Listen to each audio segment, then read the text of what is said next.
নমস্কার, সবাইকে জানাই শুভ গণেশ চতুর্থী। আজকে আমি বানাবো তেলকই, কিন্তু যারা যারা এখনও অবধি আমার চ্যানেলটাকে সাবস্ক্রাইব করেনি প্লিজ একটু সাবস্ক্রাইব করে দিন। এর জন্য নিয়ে নিচ্ছি কই মাছ, কেটে বেছে পরিষ্কার করে নুন হলুদ মাখিয়ে রাখা আছে।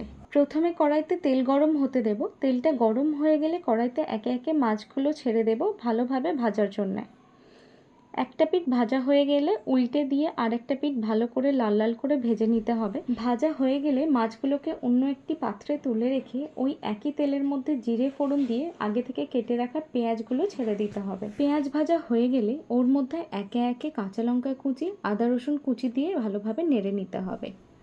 এরপর পরিমাণ মতো নুন, হলুদ আর একটা স্পেশাল মশলা দিয়ে দিতে হবে। স্পেশাল মশলা বলতে জিরে, ধনে, গোটা গরম মশলা মানে এলাচ, লবঙ্গ, দারচিনি দিয়ে একটু নেড়ে চেড়ে জল ঢেলে দিতে হবে পরিমাণ মতো। প্রচুর দেওয়ার দরকার নেই।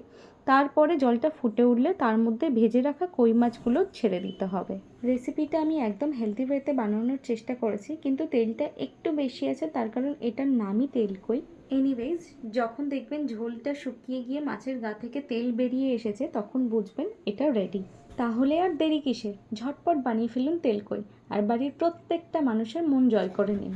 এক থালা ধোঁয়া ওঠা গরম ভাতের সাথে একটু আলু সেদ্ধ এবং তার সাথে এই তেলকই, আহা হা হা, কি অসাধারণ যুগলবন্দি! যতক্ষণ না খাবেন বিশ্বাস করতে পারবেন না।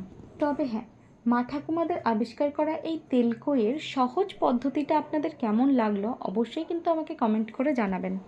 আর যদি এইরকম নতুন নতুন রান্নার ভিডিও আপনারা পেতে চান সেটাও কিন্তু কমেন্ট করে জানাবেন। যদি আপনাদের সাপোর্ট থাকে তাহলে অবশ্যই আমরা বেঙ্গল টাইমসের পক্ষ থেকে আপনাদের কাছে নতুন নতুন অনেক রান্নার ভিডিও নিয়ে আসব। আর আমার এই ভিডিওটা ভালো লেগে থাকলে অবশ্যই একটা লাইক করে দেবেন এবং শেয়ার করে দেবেন।